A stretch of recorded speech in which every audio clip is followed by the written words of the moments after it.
Acompáñenos esta media hora, porque esta media hora, hoy día, en Día del Niño, vamos a tratar un tema que es muy importante. Vamos a hablar de esos trastornos en la conducta en niños.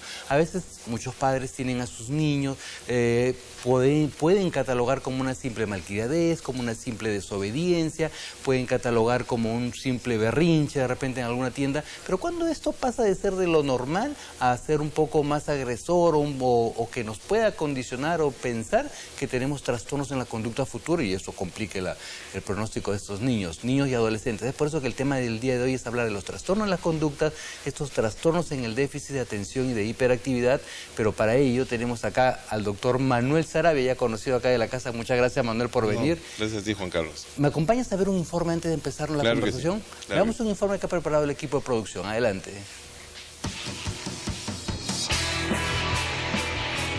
Traviesos, desafiantes y hasta respondones. Todo un huracán de energía orientado a malos comportamientos.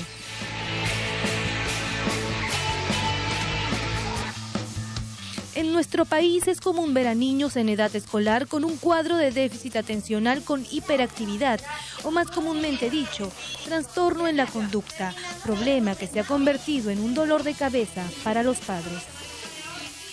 Las conductas nos hablan, nos dicen algo está pasando, que el niño en protesta de esto es que genera estas conductas.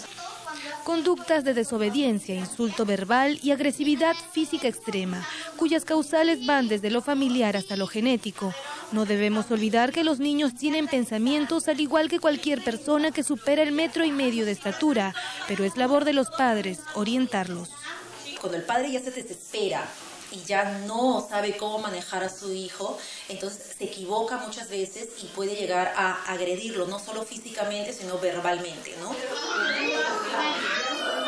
Reconocer cuándo debemos acudir a un profesional para que nos oriente es fundamental. Hoy en día existen programas para conllevar estos cuadros cuando no son considerados clínicos.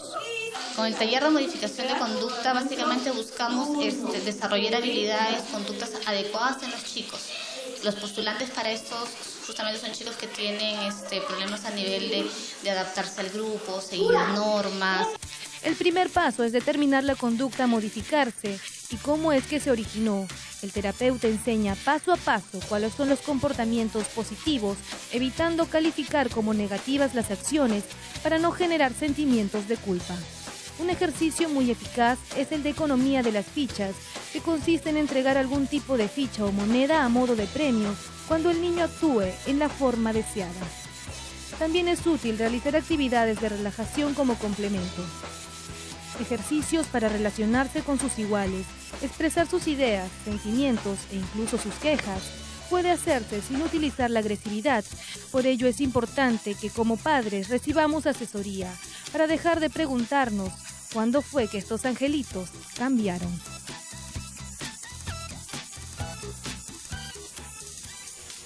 Interesante, ¿no? Interesante porque muchas veces lo podemos tomar como algo normal y esto se nos puede ir de las manos, ¿no? Así es, efectivamente. Ahora, cuando hablamos de hiperactividad, necesariamente estamos hablando de un trastorno de la conducta, o sea, el niño se desborda y un indicador importante generalmente va a ser la escuela, ¿no? Porque el niño tiene dificultades para atender, en este caso, las clases y más inquieta a los otros niños. Y desde el punto de vista de diagnosticar a un niño con hiperactividad, con este TDAH, lo único que puede originar es que a la larga su conducta va a cambiar porque muchas veces le van a dar medicamentos, etc. O sea, hasta el diagnóstico no es un diagnóstico tan simple, no es un diagnóstico de una persona. Claro, tenemos que tener mucho cuidado, Juan Carlos, con el diagnóstico, porque el diagnóstico generalmente tiene que estar a cargo de un psicólogo infantil, de un psiquiatra infantil y de un neuropediatra. Hay casos donde incluso a los niños les sacan un electroencefalograma, ¿no? Para ver también de acuerdo a los resultados si es que existe o no hiperactividad.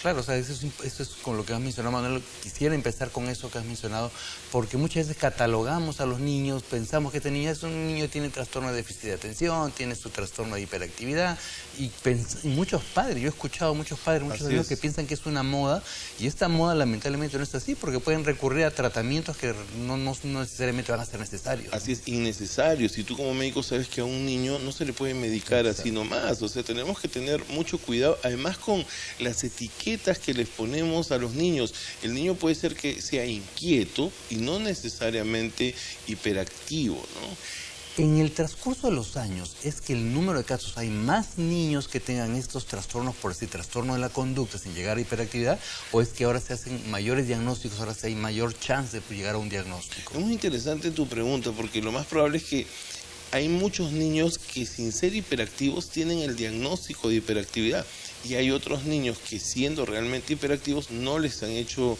un buen diagnóstico. Por otro lado, se dice que la diferencia es de 4 a 1. Generalmente hay una mayor tendencia que sean los varones, los hiperactivos, más que las mujeres. ¿Cómo saber? Un niño puede hacer berrinche, uno dentro de su época de niñez ha hecho sus berrinches, de repente ha contestado mal, a veces hemos sido desobedientes. ¿Cuál es el límite para establecer que ese berrinche, esa desobediencia, ese levantarle la voz a nuestros padres, eso no es normal, eso no está dentro de la conducta normal y está pasando, está transgrediendo y puede llevar a un trastorno de conducta? Claro, los niños que tienen hiperactividad van a empezar a tener problemas en sus diferentes roles. Entonces, por ejemplo, un indicador es el colegio. En el colegio y en la casa lo vemos de que el niño es bastante inquieto, le cuesta trabajo prestar atención. El niño se va, digamos, a distraer con mucha facilidad. Por ejemplo, le haces no le terminas de hacer la pregunta y ya te está respondiendo, ¿no? Entonces, estos niños van a estar bastante acelerados, ¿no? Por llamarlos de alguna forma para que nos entienda el público. Hay casos de niños que de repente están sentados en el aula, en el salón de clases y ya no pueden y tienen que salir y bueno, luego por el caso del hijo de un amigo, que lo que hacían en el colegio era que cada que el niño quería salir le daban vueltas, lo sacaban del aula, venía el auxiliar, le daba vuelta y después lo regresaba al salón y ahí se tranquilizaba, hasta que al final el niño, cuando sabía que tenía la posibilidad de que cada que estaba inquieto iba a salir, ya no quería salir. Entonces decíamos, ¿es hiperactividad? No, de repente era solamente una. Claro, también hay que decirlo de que cuando frente a la presencia de más personas puede ser de que estos niños eso los acelere, y cuando están solos más bien tienden a calmarse, ¿no? ¿Cuál es el rol de la familia acá? Es muy importante porque este tipo de conductas generan un estrés muy fuerte y generan discusiones, por ejemplo, entre los padres. Entonces, no necesariamente es que una familia disfuncional tenga niños con hiperactividad. Sin embargo, la hiperactividad sí genera una situación de estrés bastante fuerte y trae problemas, y la familia tiene que tener mucha paciencia con sus hijos, tiene que apoyarlos. Este trastorno, este déficit de atención, de hiperactividad o el trastorno de la conducta, por otro lado, ¿puede ir de la mano con algunas enfermedades? Claro, dentro de la comorbilidad encontramos, por ejemplo, casos de bipolaridad, de depresión, ¿no? O sea, por eso que el diagnóstico tiene que ser bien diferenciado y a cargo de varios especialistas. De varios especialistas y que claro, se dediquen a ellos. Así, ¿no? Es, tiene que sacar pruebas neuropsicológicas, hay que ver un neuropediatra. O sea, niños que tienen problemas para concentrarse, problemas para aprendizaje, para leer, ¿son niños que tendrían que ser evaluados? Por supuesto, y no necesariamente son hiperactivos porque tengan un problema de atención o de concentración. Eso está dentro de los problemas de aprendizaje, y para eso hay psicólogos que se han especializado en esa área y cuentan en este caso con herramientas, con pruebas psicológicas específicas para poder evaluar estas áreas, ¿no? A veces hay preguntas que para muchas personas pueden ser muy simples, pero para otras personas son tan importantes como, por ejemplo, ¿qué hacer un padre ante un berrinche en un centro comercial? Porque no le compraron algo al niño, el niño patalea. ¿Cuál es la actitud? Yo he visto de todas las actitudes en los supermercados y todo, desde que lo levantan y hasta le levantan la mano, lamentablemente, hasta que lo dejan ahí solos y etcétera, ¿no? Claro, eso es un error, ¿no? Y en realidad el niño sabe que en un centro comercial tiene todas las de ganar, porque es la misma gente la que va a terminar presionando a papá o a mamá. A sus abogados, ¿no? Claro que sí. Entonces, acá tiene mucho que ver la relación que tiene el niño con su madre o con su padre, ¿no?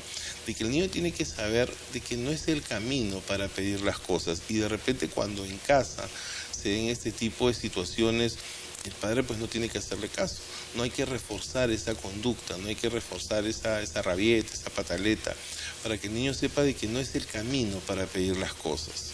Entonces, en la medida que no reforzamos esas conductas inadecuadas, el niño ya difícilmente las va a repetir en la calle, ¿no? No se olviden ustedes, amigos en casa, que nuestras líneas ya se encuentran abiertas al 619-0709, 619-0709. Otra conducta muy típica, yo creo que a los niños desde muy chiquitos pueden grabarse ciertas situaciones, ¿no? Yo me acuerdo que cuando nos sentaban en la casa, éramos niños, para la hora de almorzar teníamos que almorzar sentados. Ahora hay muchas madres que van detrás del niño para darle de almorzar.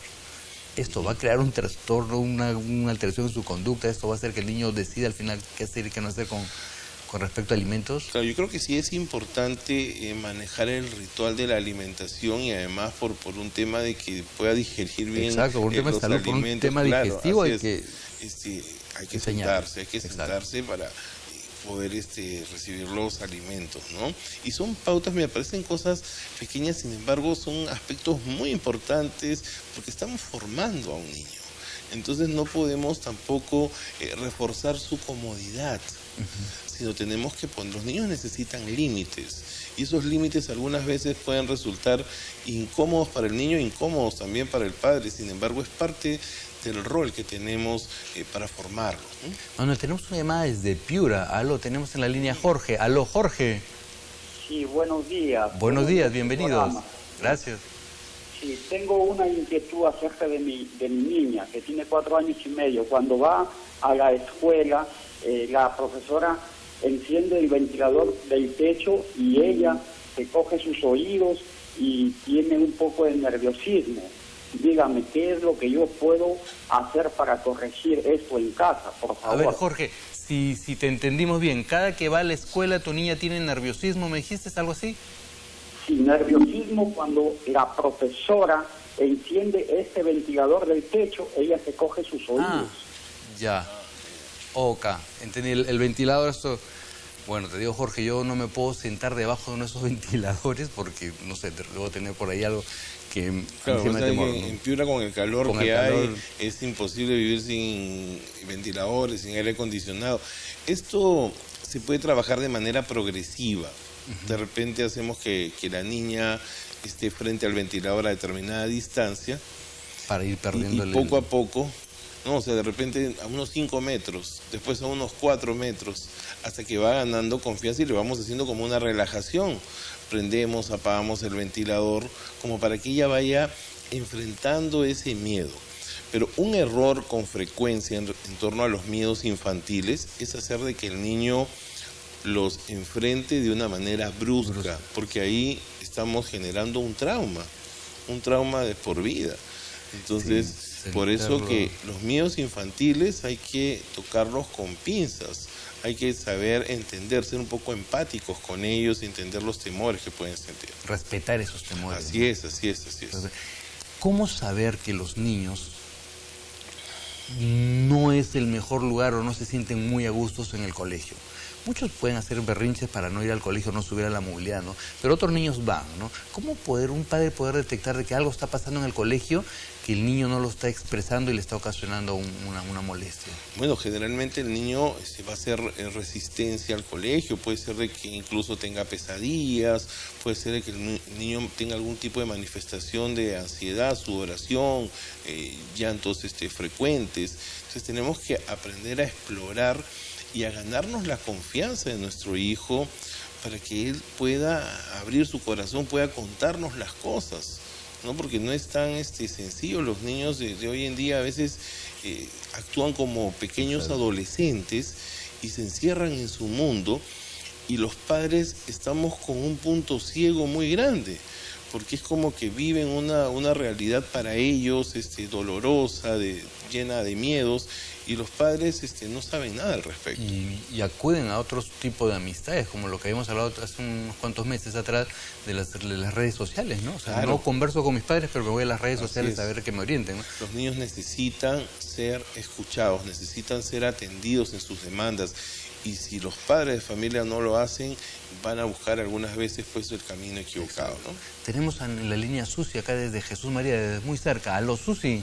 Buenos días. Buenos días, bienvenida, dinos. Qué bueno que hayan tomado este tema sobre los niños y sus caracteres, ¿no?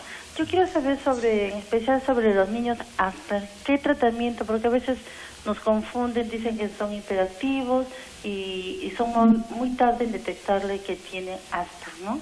Los niños que, perdón, nos puede estar para saberlos tratar exactamente. Ya, me dijiste los niños que, Susi, no te escuché bien. Con Asperger.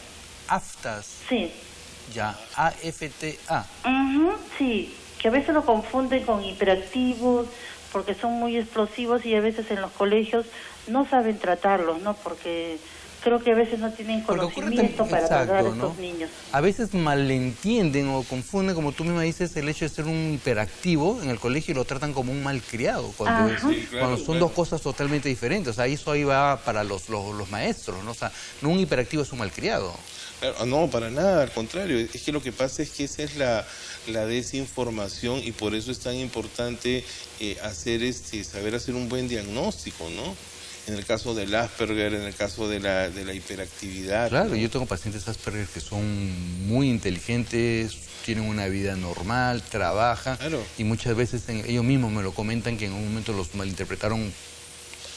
Y es parte de este prejuicio social, porque una conducta no hace a una persona. Exacto. Entonces eso es algo que tenemos que tener, y en los colegios, por favor, más tolerancia. Exacto, y saber que esto es del día a día. De repente a veces en Lima podemos estar un poco más atentos a ello, pero en provincias a veces podemos confundir, de repente no llega toda la información y podemos confundir de que no es un niño, un hiperactivo va de la mano con un malcriado y que tengamos que castigarlo, al contrario, tendríamos que conversar con ellos. Así es, y hay que entender lo que está pasando, hay que llamar a la familia para que busquen además una ayuda especializada y saber qué es lo que tiene, ¿no? Exacto, nos tenemos ahora en la línea a Elena. Aló, Elena. Aló, sí, buenos días. Buenos días, bienvenida, dinos. Bueno, mi pregunta es, yo tengo un niño de 6 años que, bueno, en el colegio se porta muy hiperactivo, en la casa igual, pero ¿qué pasa? No atiende la clase, está todo el tiempo en movimiento, saltando, brincando, se mete abajo la carpeta, dice la profesora, no quiere atender la clase, no quiere escribir sobre todo, pero capta rápido, o sea, aprende, le gustan las matemáticas. Si él está en una actividad, la señorita lo saca a la pizarra, él aprende, o sea, sabe. Elena, ¿y en casa cómo es? Súper salta, brinca, está de acá para allá, no está quieto. Cuando viene alguien siempre está llamando la atención, haciendo algo, no. Él no se puede enganchar, por decir, si ve algo en la televisión no se engancha con un programa completo, no lo llega a terminar de ver. Sí, o sea, se engancha, pero, o sea, por ratos. Después cambia a otro canal y otro canal y regresa donde estaba, así. ¿Y esto desde muy pequeño? Sí, eso es desde jardín. O sea, no, ahora que está en primer grado y que tiene ya que escribir, no escribe. O sea, todos los días yo voy a la clase, señor, no quiere escribirme, no quiere escribir. Se pone a saltar, se pone a molestar a su compañera, a molestar a su compañero y no hace la clase. O sea, tengo que ir a escribir yo las tareas para que él haga en la casa, porque si no se atrasa. Ah, ok, pero creo que esa no es la idea, ¿no? Ir a que vayas tú a escribir la tarea, ¿no? Claro, claro. Ahí quiero ver, Malena, si nos escuchas un ratito. Claro, no necesariamente tiene que ser hiperactividad, puede ser sobreactividad, puede ser que el niño es un poco inquieto. Efectivamente habría pues que evaluar, ¿no? Definitivamente hay un problema de atención, pero no necesariamente. Lo que pasa es que en los casos de hiperactividad generalmente se hace un manejo, además del manejo psicológico, hay un manejo de medicación. Por eso es que tienen que tener mucho cuidado con el diagnóstico, ¿no? Porque el problema puede ser un problema de conducta y que ni todos los niños, generalmente todos los niños buscan llamar la atención. Y buscan llamar la atención de buena manera o de mala manera. Si ya no les haces caso, empiezan de repente a romper adornos y eso no los convierte necesariamente en hiperactivos. Claro. Entonces, en ese sentido tenemos que tener... Un tema conductual que ahí habría que encaminarlo. Claro, así es, caso, y es un tema que tiene que regular, obviamente. Y es un tema de padres también. La familia. Y también acá, Juan Carlos, hay un tema de que, por ejemplo, el niño se mete debajo de la mesa, no le hace caso a los profesores y nos da risa. Como es pequeñito, y con esa risa ya estamos reforzando esa conducta que queremos y ese evitar. es otro punto que quisiera tocar, porque a veces ahora hay muchas familias en donde no solamente están los padres, también están los tíos, los abuelos, etcétera, y muchas veces no tienen un consenso en lo que es la conducta o la crianza, ¿no? Sí. Manuel, tengo una llamada, bueno, me han pasado una pregunta de Rosa de la Molina, que no quería estar al aire, pero bueno, hacemos llegar su pregunta. Ella tiene una niña de 4 años, es una niña normal en casa, participa, educada, pero sin embargo en el colegio no le gusta participar. No coopera nada en el colegio. ¿Qué podríamos ayudar a Rosa de la Molina? De repente, meterle algún tipo de taller de habilidades sociales, a un taller de teatro, a un taller donde haga una terapia de grupo, para que esta niña tenga los recursos necesarios para poder manejarse dentro del salón. Porque fíjate, ese tema también es bien importante. A veces los niños en casa son muy desinhibidos, son muy sueltos, expresan lo que sienten y sin embargo en el colegio tienen dificultades en sus habilidades sociales, tienen dificultades para ganar amigos, para poder adaptarse dentro de su salón. ¿No? Entonces es importante dotarlos de recursos psicológicos. Un niño, Juan Carlos, con una buena autoestima y con habilidades sociales, es un niño que tiene los recursos necesarios para defender sus legítimos derechos, para poder adaptarse en el lugar en el que se encuentre. Qué bueno, interesante, ¿no? Ir de la mano con algunos tipos de talleres que me puedan ayudar a... Claro que sí. Tenemos una llamada desde Barranco, tenemos a Pilar, perdón, no me acordaba de tu nombre, Pilar de Barranco. Aló, Pilar. Buenos días, doctor. Buenos días, bienvenida, dinos. Le saluda Pilar. Mire, Gracias. tengo un tema con mi hija de 4 años. Ella, es prácticamente hija única porque sus hermanos son mayores, la diferencia de edad es de 15 años, pero anda demasiado pegada con nosotros. No podemos estar en reuniones, mi esposo llega a trabajar, no nos deja descansar, quiere estar en el medio, manipula mucho la situación de que, Rafael, acuéstate, no tengo miedo, nos acompaña sin mentirle hasta para ir al baño. Okay. Es algo que nosotros no podemos... ¿Y en el colegio o en el kinder, en el nido? En el nido está bien, ¿no? En el colegio está bien, nos vamos a reuniones, se comporta bien. El tema es cuando está en casa. Ya. No tenemos nosotros privacidad ni siquiera para poder conversar. Ella quiere estar ahí, tiene miedo a todo. Rafael, la sube a tu cuarto, no tengo miedo. Quiere dormir agarrada de mi mano, si no, no duerme. A veces una madre sí se puede percatar, por ejemplo, en este caso, Pilar, ¿tú consideras que el miedo de tu niña es real o es un miedo para manipular o para estar junto a ustedes? La verdad yo creo que a veces es manipulado, ¿no? Nos manipula con el tema del miedo. Quiere estar agarrada de mi mano. Entonces en la madrugada de repente yo saco la mano, nuevamente me agarra la mano. Por decir, me levanto a las 5:30 de la mañana, ella también se levanta. ¿Dónde estás, mamá? ¿Dónde estás? Comienza a gritar. No tengo que subir corriendo, acá estoy. Porque tengo miedo. Y es la misma relación, o sea, la misma necesidad de estar junto, ya sea para ti o para el papá. Es para los dos. Para los dos. Estoy conversando con el papá, ella se mete en el medio. Ya. Queremos salir, no podemos salir porque ella hace berrinche. O sea, ella quiere estar de la mano de los dos, pero para todos lados. Ya es demasiado, Ok, gracias, Pilar, interesante. Gracias. ¿Qué hacer con claro, estos niños, no? hay que poner los límites. En este caso yo le recomendaría a Pilar de que acompañe a su hija a su habitación, a su cama hasta el momento en el que ella duerma. De repente le cuente un cuento, si está el papá en ese momento mejor, entre los dos, hasta que quede profundamente dormida y hacer que esa niña tiene que dormir en su cama. Si tiene miedo a la oscuridad, podemos prenderle una lamparita indirecta, dejar la puerta medio abierta, o sea, también darle en un ambiente de confianza. Al costado. Y explicarle, ¿no? Explicarle, decir, este es tu espacio, es decir, acá están tus juguetes, tus muñecos, debe tener un muñeco referencial, que generalmente las niñas tienen un muñeco, y explicarles de que ella tiene que dormir ahí. Y por otro lado, cuando los padres tienen que salir, pues les explican y que salgan, se queda con una persona de confianza. Y que nada y le va a si pasar, llora en ¿no? ese momento, bueno, pues tendrá que llorar. Tendrá que la aprender niña, también así a la larga, así ¿no? es, tienen que aprender que sus padres van a regresar y van a estar para ella, Exacto. pero que cada uno necesita su Un espacio. espacio. Tenemos una última llamada, tenemos en la línea Patricia desde el Callao. Aló, Patricia. Aló. ¿Aló? ¿Qué tal? Bienvenida, dinos. Buenos días, buenos días. Mire, justo estoy viendo su programa, es muy interesante. Gracias. Yo tengo un niño de 10 años Ya, es el único varoncito. Tengo 3 niñas mujeres y es el único varón, es el número 3. Yo en él siempre he visto de que, o sea, ya conversando con la profesora y dándonos cuenta aquí en casa, él es o sea, como le digo, está con nosotros haciendo su tarea, le estoy ayudando, pero él está mirando otro lado, o si no estoy explicándole la tarea y me habla otro tema. Ok. ¿Ya? Y conversando con la profesora dice que él mucho habla en el colegio, mucho conversa, ¿ya? Y en casa también, por ejemplo, en el desayuno, almuerzo o cena, él habla de diferentes temas. Ok. ¿Ya? Y lo que a él le gusta es dibujar, le gusta bastante dibujar. Si vamos al cine, lo que vio en la película, él viene a la casa y lo dibuja. Tal cual fue en la película, para ello, ¿no?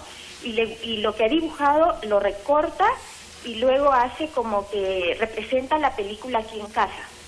En ese aspecto sí se concentra. Sí, ahí sí, toma bastante, él se concentra en su dibujo, incluso aprende internet, le gusta hacer los dibujos de origami. Gracias, también. Patricia, muy interesante. ¿Qué hacer con estos niños que son muy inquietos para determinadas cosas? Claro, lo que pasa es que justamente hay que buscar, y en este caso ya encontró el camino, ¿no? Hay que buscar algo que les guste.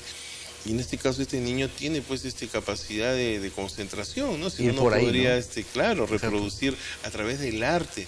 El arte es un muy buen camino para poder sensibilizar a estos niños, para canalizar que ir por ese lado, ¿no? todo su potencial, ¿no? ¿Qué consideraciones generales, cortito nos podrías dar para los padres, sobre todo, que tienen niños con trastornos en la conducta, son muy inquietos? Tienen que tener mucha paciencia. Hay que trabajar el tema de conductas premiando, además no solamente fijándonos en lo negativo, sino también hay que premiar lo positivo, ¿no?